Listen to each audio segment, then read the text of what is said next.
নারীরা একবার মা হয়ে গেলে মৃত্যুর আগ পর্যন্ত কখনোই সন্তানের প্রতি দায়িত্ব, কর্তব্য, ভালোবাসা, টেনশন এগুলা কোনো দিনও শেষ হয় না। বরঞ্চ মা হওয়ার পর দায়িত্ব আরো বেড়ে যায়।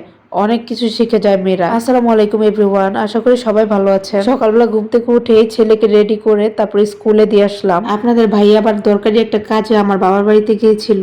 যাওয়ার আগে সে আমাকে বলেছিল যে তুমি কি যাবা নাকি। তারপর আমি আর যাইনি, সে একাই গিয়েছিল। আমার মা আবার কতগুলো ইলিশ মাছ দিয়ে দিয়েছে আমার জন্য, সাথে গ্রামের একদম টাটকা গরুর দুধ পাঠিয়েছে। আসলে এগুলো হচ্ছে মায়ের ভালোবাসা। আমরা মেয়েরা চাইলেও কিন্তু মায়ের জন্য কিছু করতে পারি না, কিন্তু মা কিন্তু ঠিকই আমাদের জন্য সবসময় করে যায়। এই তো আপনাদের ভাইয়াও নাস্তা নিয়ে আসছিল। সকালবেলা ঘুম থেকে ওঠার পর নাস্তা বানাইতে পারিনি, সে বাড়ি থেকে কিনে আনলো। এরপর নাস্তা খাওয়া শেষ করে আমি চলে আসছিলাম রান্নাঘরে দুপুরে রান্না করবো। এই তো তাজা তাজা পদ্মার ইলিশ এগুলো, তাই আমি আর সহ্য করতে পারি নাই, তাড়াতাড়ি করে রান্না করে নিছি। কারণ ইলিশ মাছ আমার একটু বেশি পছন্দ। মাছগুলো মিডিয়াম সাইজের ছিল, কিন্তু মাছগুলো বেশ তাজা ছিল, ফ্রেশ ছিল, একদম পদ্মা থেকে তুলে আনা মাছ এগুলো। আর আমাদের বিক্রমপুরের মানুষরা হচ্ছে কখনো ফ্রোজেন করা ইলিশ মাছ খায় না, তারা হচ্ছে একদম তাজা তাজা পদ্মা থেকে তুলে আনা মাছই খায়। তো যাই হোক, আমি এখানে মাছগুলো কেটে ধুয়ে তারপর লবণ মাখিয়ে নিচ্ছি। যেহেতু আমার বাসায় কেউ ইলিশ মাছ খায় না বেশি, তাই আমি একটা মাছই রান্না করলাম আমার জন্য। আমার মা যেহেতু জানে যে আমি ইলিশ মাছের প্রতি অনেক বেশি দুর্বল, কারণ ছোটবেলা থেকে আমি শুধু ইলিশ মাছ আর চিংড়ি মাছ ছাড়া কোনো মাছই খেতাম না। এই জন্য সবসময় মা কাউকে পাইলেই তার কাছে আমার জন্য ইলিশ মাছ পাঠায় দেয়। মায়ের ভালোবাসা হচ্ছে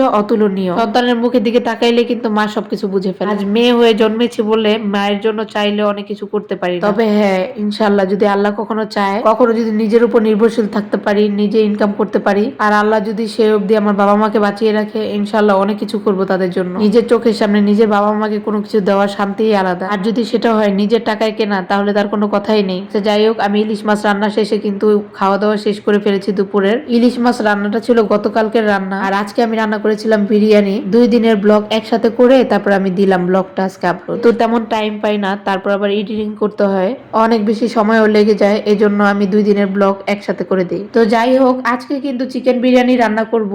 চিকেন বিরিয়ানি রান্না করার জন্য সমস্ত মশলা দিয়ে তারপর আমি মাংসটাকে সুন্দরভাবে কষিয়ে নিয়েছি। তাতে কিন্তু আমি আলুও দিয়েছি। এরপর কষানো শেষে পানি দিয়ে রান্না করে নিয়েছি মাংসটাকে। এখন মাংসটা হয়ে আসার পরে আমি এর মধ্যে ধুয়ে রাখা চাল দিয়ে দিলাম, পোলাওয়ের চাল। এখন এখানে পরিমাপ মতো গরম পানি দিয়ে দিব। গরম পানিটা যখন ফুটে উঠলো, তারপর আমি এখানে একদম চুলার জালটা লো করে দিয়ে কিছুক্ষণ ঢেকে রেখেছিলাম। তারপর কিছুক্ষণ পর আবার ঢাকনাটা উঠিয়ে আবার একবার নেড়ে দিলাম। খুব সুন্দরভাবে ঘুরিয়ে ঘুরিয়ে নেড়ে দিয়েছি, না হলে হয় কি এক সাইডে হয় আর এক সাইডে হয় না, মানে চাল চাল থেকে যায়। এই জন্য সুন্দরভাবে নেড়ে চেড়ে রান্না করে নিলাম। জামাইকে আর ছেলেকে বললাম তোমরা টেবিলে যাও, আমি তোমাদের জন্য খাবার সার্ভ করছি। অলরেডি 3টা বেজে গেছে, আজকে একটু লেট হয়ে গেছে রান্না শেষ হতে হতে। রান্নার মাঝে মাঝে আবার মেয়েকেও খাওয়াইতে হয়েছে একটু একটু করে, কারণ ওরও অনেক ক্ষুধা লেগেছিল, যেহেতু একেবারে সকালবেলা খেয়েছে আর কিছু খায়নি। খেতে খেতে বিদায় নিয়ে নিলাম এখানে। ভালো থাকবেন, আল্লাহ হাফেজ, আসসালামু আলাইকুম।